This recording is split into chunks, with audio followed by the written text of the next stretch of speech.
Good morning. All these little children. Love it.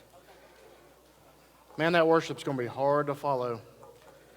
Standing back there thinking about missed calls in this series we're in, and I was reminded in the phrase that past does not define me, that I don't have to tend that grave, and so the calls that I have missed or the calls that I just didn't hear, it does not matter. Sorry, that kind of just got me. It just got me back there. So today, I'll finish up missed calls, week 3 of it. And so missed calls for me are something that I think of like a cell phone. And in this day and age, you can miss calls very easily, especially whenever you can just put potential spam. If it doesn't know it, it just goes straight to voicemail. I'm more of a text guy anyway. I'd much rather receive a text from you because if you call me, if I'm busy, most of the time I don't answer. And then I feel bad because I don't answer, but then I just text you back anyway 99% of the time. But the great one is that potential spam just goes straight to my voicemail, and I don't have to worry about that. But what about when God calls? What do we do there? What do I do there? What keeps me from answering His call? What keeps you from answering His call? I would love to say that the day that God called me to ministry, that there was a calling that I answered, that from that day forward, I would never miss another call. That every time God called, I'd say yes. Every time there was a moment in front of me, I would say yes. Every time there was anything put in front of me, I would lead well and lead the way God called me to lead. But I stand here today to tell you that that's not right. That is completely false. I have missed plenty of calls. Some of those reasons why I missed those calls, distraction. Sometimes it's fear. How many of us deal with fear? It's like, a lot of hands, yeah. Because it's one of those things, like, I don't know what to say. I'm not sure how to approach this conversation. I don't know if I have the right things to say, the right words to say. I don't know what questions they're going to ask. And I feel like we just watched Inside Out 2 not too long ago, and the little orange anxiety, that's what I start feeling every time that I think about going to talk to somebody. It's just that, all these scenarios, all these different things that can be said, all these different things that can happen, and I'm just going to be left standing there going, But God went before me. God goes before you. He's already got it figured out. He already knows what's going to happen, and all He's asked us to do is just to go. But what about the disciples? How did they handle answering the call? Did they answer all the calls? Did they do everything the right way? Obviously not. And so I'm not going to try to beat up on this particular disciple too much, but we're going to talk about Peter for a little while. And there's going to be a lot of scripture in the very beginning, and so I'm just going to read. We're going to start out in Matthew 14, 15 through 21. And so at this time, Peter is getting ready to witness Jesus feeding the 5,000. It's called the 5,000. I know you've probably heard this before. They did not count, women and children in this, so it was a lot more than that. But he was able to witness this. So, as evening approached, the disciples came to him and said, "This is a remote place, and it's already getting late. Send the crowds away so they can go to the villages and buy themselves some food." Jesus replied, "They do not need to go away. You give them something to eat." "We have here only 5 loaves of bread and 2 fish," they answered. "Bring them here to me," he said. And he directed the people to sit down on the grass, taking the 5 loaves and the 2 fish, and looking up to heaven. He gave thanks and broke the loaves. Then he gave them to the disciples, and the disciples gave them to the people. And they all ate and were satisfied, and the disciples picked up 12 baskets fulls of broken pieces that were left over. The number of those who ate was about 5,000 men, besides women and children. And then Peter walked on water. Matthew 14, 22 through 33. Immediately, Jesus made the disciples get into the boat and go on ahead of him to the other side, while he dismissed the crowd. After he had dismissed them, he went up on the mountainside by himself to pray. Later that night, he was there alone, and the boat was already a considerable distance from land, buffeted by the waves because the wind was against it. Shortly before dawn, Jesus went out to them walking on the lake. When the disciples saw him walking on the lake, they were terrified. "It's a ghost," they said, and cried out in fear. But Jesus immediately said to them, "Take courage, it is I. Don't be afraid." "Lord, if it's you," Peter replied, "tell me to come to you on the water." "Come," he said. Then Peter got down out of the boat, walked on water, and came toward Jesus. But when he saw the wind, he was afraid, and beginning to sink, cried out, "Lord, save me." Immediately Jesus reached out his hand and caught him. "You of little faith," he said, "why do you doubt?" And when they climbed into the boat, the wind died down. Then those who were in the boat worshipped him, saying, "Truly you are the Son of God." Then Peter watched Jesus heal his mother-in-law, Matthew 8:14 through 15. When Jesus came into Peter's house, he saw Peter's mother-in-law lying in bed with a fever. He touched her hand, and the fever left her. And she got up and began to wait on him. Jesus defended Peter defended Jesus in the garden. John 18:10. Then Simon Peter, who had a sword, drew it and struck the high priest's servant, cutting off his right ear. So Peter was a fighter. He was bold in his words. He was bold in his actions. He was loyal. He was ready to fight for Jesus till the very end. So you look at those things that Peter has witnessed. He has witnessed Jesus multiplying food out of almost nothing. He has been able to step out of a boat and walk on water, which I don't know for the rest of you, if I could walk on water, I mean, that would be a pretty good testament to what Jesus can do. Then they go into his house. His mother-in-law's sick. He sees Jesus heal his mother-in-law right there, and then she immediately begins to wait on them. So you would think that Peter, after seeing all these things, that when God called and when God gave him something to do, that Peter could just run right in and do those things. And then we fast forward to Luke 22:54 through 62. So that they're in the garden, and this is right before Jesus is taken. So then seizing him, they led him away and took him into the house of the high priest. Peter followed at a distance. And when some there had kindled a fire in the middle of the courtyard and had sat down together, Peter sat down with them. A servant girl saw him seated there in the firelight. She looked closely at him and said, "This was the man that was with him," and with him is Jesus.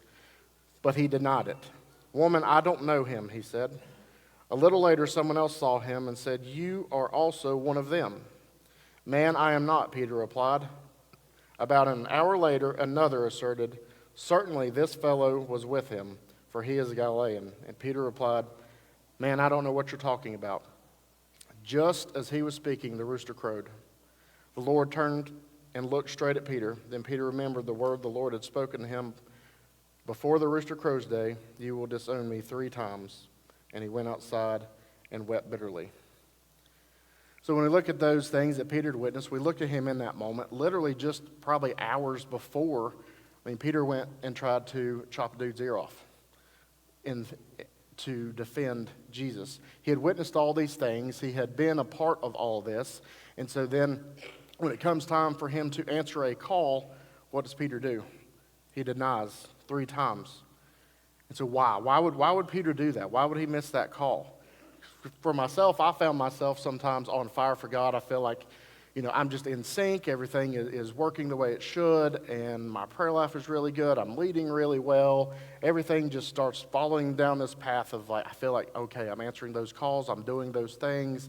I'm doing all the right stuff. And then, boom, I get hit with something, and instead of answering that call, I immediately go the other direction. Why do I do that? Some of those things, like I said earlier, some of them are fear, some of them are doubt. And in this moment, I think fear for Peter had to be why he would miss that call. He missed it, but Jesus steps in, and Jesus does what Jesus does best. What did he have to fear? Well, he had to fear the fact of the punishment that was coming, because at this point, Peter did not know that Jesus would be crucified, but he did know that kind of already beat him a little bit, and the things that they had heard in the days and weeks and prior months before, Peter knew that this was not going to be a pleasant time for Jesus, and if he was going to be a part of that, he would be swept right in with all that, and he would have that same punishment, those same things happen to him. So he was not bold in that moment. He stepped out and kept his mouth quiet and denied because of fear. But Jesus, doing what only Jesus can do, redeemed him. And so Jesus, of course, is crucified. He's resurrected, and he is meeting the disciples, and he is eating with them. And before I read these next scriptures, there's two words that in the Greek, I wish I could read it all to you in Greek, but I can't do that. If somebody can, you're more than welcome to come here and read it in Greek, and I'll just translate the best I can. But there's two words in here. That the first one is agape, and agape is Greek translated to the unconditional love. It's selfless, it's sacrificial love. So that means there's nothing more powerful in the Greek language than the agape love. And then there's phileo, which Greek translates to like a companion or a brotherly love. So in this, John 21:15 through 19, Jesus has ate with the disciples. Again, he's resurrected. He's come back, and they're eating. And it says, when they had finished eating, Jesus said to Simon Peter, Simon, son of John, do you love, agape, me more than these? Yes, Lord, he said, you know that I love, phileo, you. Jesus said, feed my lambs. Again, Jesus said, Simon, son of John, do you love, agape, me? He answered, yes, Lord, you know that I love, phileo, you. Jesus said, take care of my sheep. The third time he said to him, Simon, son of John, do you love, phileo me? Peter was hurt because Jesus asked him the third time, do you love, phileo, love me? And it's hurt Peter because he's Jesus is at this point saying like, hey, I've asked for this sacrificial love. I've asked for this agape love, and you keep replying to me in this phileo sense of love, as in a brotherly love, as in a companionship love.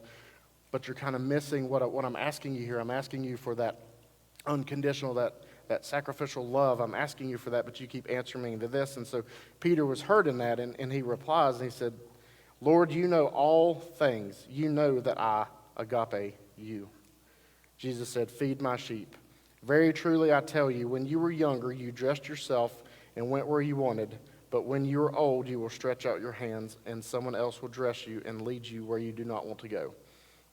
Jesus said this to indicate the kind of death by which Peter would glorify God. Then he said to him, follow me. So in this conversation, what did Jesus do? Did he remind Peter of his denial? Did he say, hey, right after I was taken, I told you this was going to happen, and I'm here to remind you that you did exactly what I told you was going to happen? I didn't read that. Did he remind Peter of all the great things that Peter had been a part of and that Peter had witnessed, and said, hey, you were a part of all these, you witnessed all these things, and yet you still denied me? I didn't see that in there. Did he remind him when he fed the 5,000 that, hey, you were there, you watched the bread be multiplied, you watched the fish be multiplied, but yet you denied me? When I healed your mother-in-law and you were there and you saw that and she began to serve me, did I remind you of that in your denial? When you had the faith and the power to walk on water just as I did, but yet you denied me later, did he remind him of that? Jesus didn't say, after all those things, after all that you witnessed, after all that you've been a part of, he never once said, but you denied me. He never once come back to that. He never guilted Peter in that. He never brought that to his attention to make him feel bad. Jesus also asked 3 times, which is how many times Peter denied Christ. So what would Peter go on to do? What was his? So we beat up on Peter a little bit. I've told you, the things he witnessed, the things that he was a part of, and then he stepped out and he denied Christ. And so even though we beat up on him a little bit, when did Peter actually answer that call? What did he do? Well, Peter answered his call after Jesus ascended into heaven. Peter would go on to establish the early church and lead people to Christ. He would perform miracles and ultimately die in a martyr's death. Peter would be requested to be crucified upside down because he felt he wasn't worthy to receive the same death as Jesus. Jesus redeemed Peter, just as Jesus can redeem you.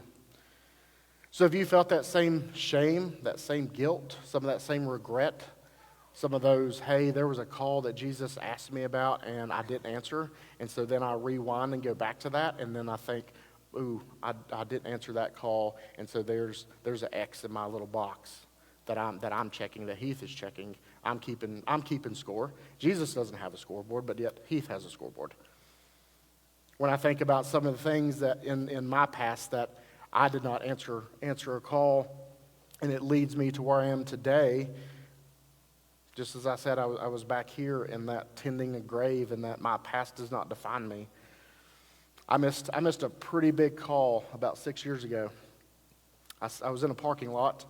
Everything inside of me was saying, hey, don't make this decision. Don't do what you're fixing to do, because it's going to change your life. It's going to put you on a different course. It's going to all the things. Jesus was in there. He was pounding this in my head. He was telling me everything not to do and everything to do. Some of you know I missed that call. I didn't listen. I didn't do what God asked me to do. I made a choice that did change my course, did change a course for my family. But I can only say Jesus. But Jesus. I stand here before you today, redeemed, restored, and treasured. I fought some of those same battles. I fought some of those same thoughts. I fought some of that same guilt, that same regret. And sometimes, unfortunately, yes, I do have a grave that I tend. But I start walking away from it. And through time, I have been able to feel that restoration. Through time, I have been able to push that guilt away, just as Peter did. Just as Peter did, he went on and he started establishing the church. Look how differently the church would be if Peter would not have stepped out in his call. So would somebody else have done it? Probably. If I wasn't standing in here in front of you today, there's 3 other guys on this team that would be teaching you today. But they didn't go through the same thing I did. Those other disciples did not go through the same thing that Peter did. Peter would go on to answer that call and to start the church only the way that Peter could do it. Could John have done it? Yes. Did John help? Yes. Did the other disciples step in and help? Absolutely. They all went and spread the word, but each of them had their own ways. Each of them had their own teaching. Each of them had their own conversations, their own faults that they had been restored. And so through each and every one of those, Peter was able to step forward in that, the way that Jesus called him to do, and that way no one else could do. So what's keeping you from taking that step? And when I say you, I include myself into that, because like I said, I don't always answer those calls. So what's keeping us held back? And so don't let, and then blank. I'll let you insert whatever it is that you have hold you back from being who God has called you to be. So I shared some of mine. One of my biggest ones probably is the fear of not knowing what to say. Some of it's the anxiety. Some of it's the uncomfortable. Some of it's because I don't always probably act the way I should. And so somebody has witnessed that in my anger, and they're like, oh, hey, I watched you do this 3 weeks ago, and now you want to come forward and talk to me about this guy. But Jesus already went before me. Jesus has already gone before you to set that path, to set that ground. And so how do you do that? It's actually really simple. It's almost stupid simple. But where I say it's simple, it's incredibly hard, at least for me. If some of you guys have this is simple and you just do it, thank you. And I really appreciate that. But the first would be just accept the call. And ultimately that would be his call. Ultimately that would be his call to you and to your life. Because if you haven't been called, or you haven't answered that call, that's the most important thing that you can do. The most important thing you can do is first step into a relationship with this guy that we've been talking about. So if you're a Christian today, you've already accepted that. If you haven't, that's the first place to start. That's your first step, is to step into a relationship with Christ. And we will talk about that here in a little bit on how do we do that. And in Christians, have you missed the call? If so, You just look for the next one. You look for the next time that God calls out. I know that sounds really simple, and it really truly is. It's not it's not rocket science. It's just hey, I missed this. God calls again. I answer and I go, and you just keep plugging and keep going and keep doing. So I don't want to talk anybody out of their salvation, but I do have a few questions, because for me, my early walk with Christ come from a whole different spot.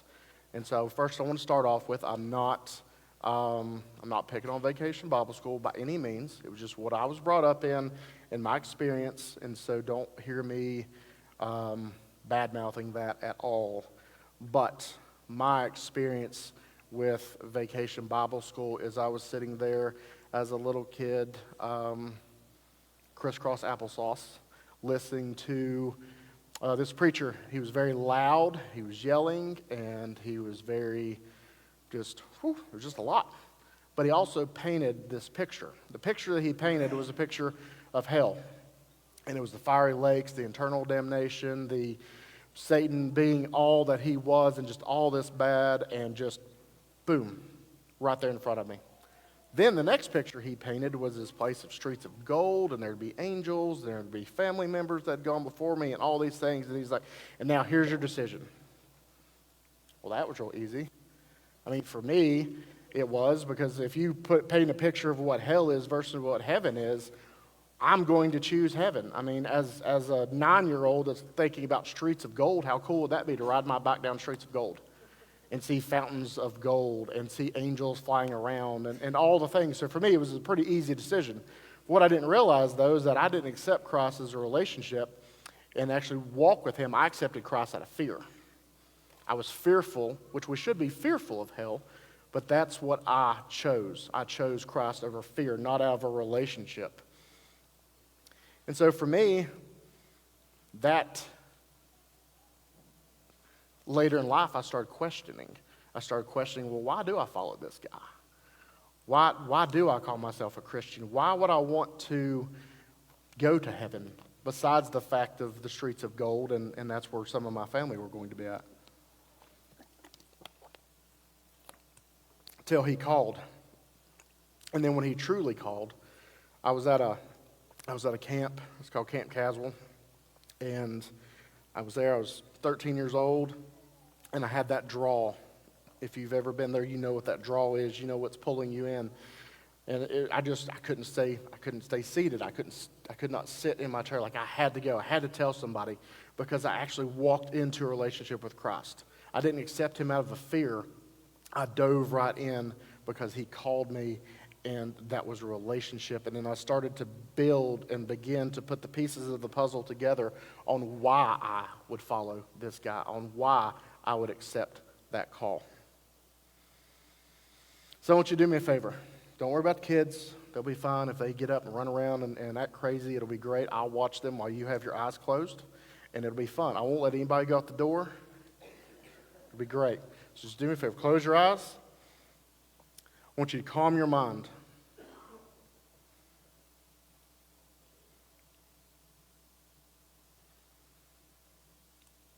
If I was to give each of you a Post-it note and have you write a percentage down between 1 and 100 on how certain you're going to heaven, what would that number be? If it's any less than 100, why?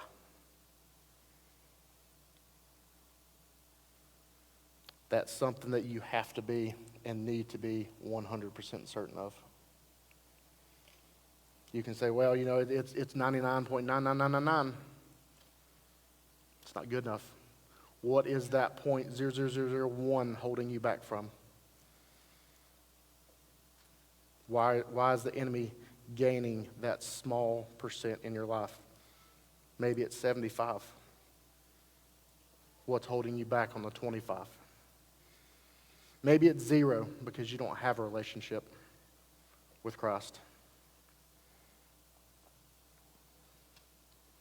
So again, ask that question. If I was to give you a Post-it note, 1 in 100, is it 100?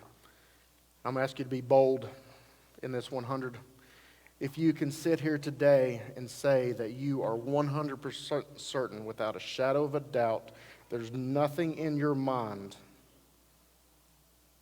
I want you to raise your hand. And just so you know, I'm not taking notes and taking pictures. My eyes are focused down. If you're any less than 100, I ask you to raise your hand. If you're less than 100, I don't pick on you in any way when I say this, but if you're less than 100, you need to talk to somebody. First and foremost, you need to accept the call of Christ, because he calls you first and foremost his. He's not going to guilt you into anything. He's not going to remind you of your past. He's not going to remind you of what you're going through right now. A year from now, he's not going to rewind and say, hey, you remember when you sat in that seat and he asked if you were not any less than 100 to raise your hand? He's not going to remind you of that. The enemy will. The enemy will beat you up there, but don't let him take that from you. Don't let him have that satisfaction. But if you're less than 100%, you need to strive and figure out why. You can talk to me.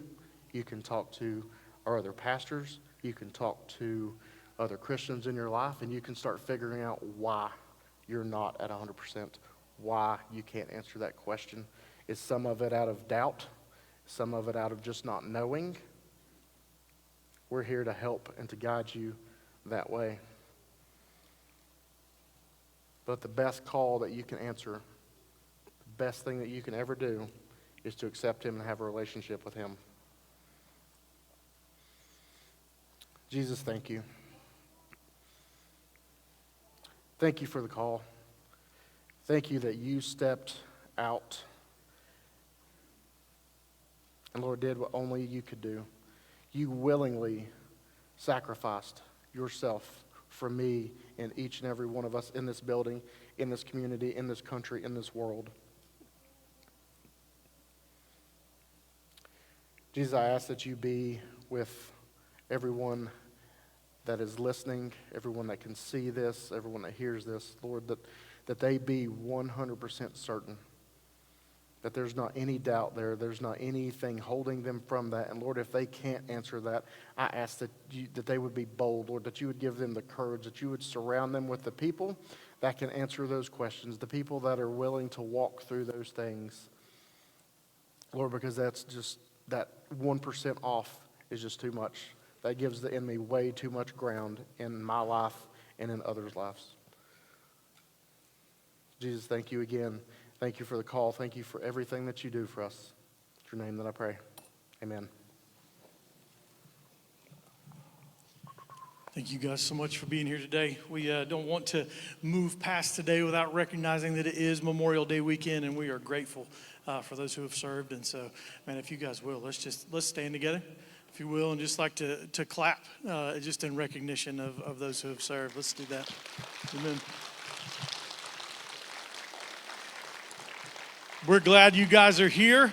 Glad that we've gotten to walk through this series. Hopefully you're leaving this series understanding that God is calling you to something. We sang a song earlier that said, made for more. We're made for more than just to exist, right? Made for more than just to get up and go to work, even though taking care of your kiddos and raising them well is important. We're made for something even more than that. And God's calling, and will you answer? So I'm going to get on the phone this afternoon and call every one of you. I'm just kidding. Just ask the question, right? What has God called you to? So we're glad that you're here. Thank you for being here with us. Please remember next week, we start our Summer at the Movies series. We're excited for that and excited for you guys to walk in and get to enjoy that. Kids, make sure you get your parents to watch Frozen with you. Don't let them go wash dishes or clothes. Make them sit on the couch and endure it one more time. It's going to be great. You guys have a great afternoon. Y'all take care.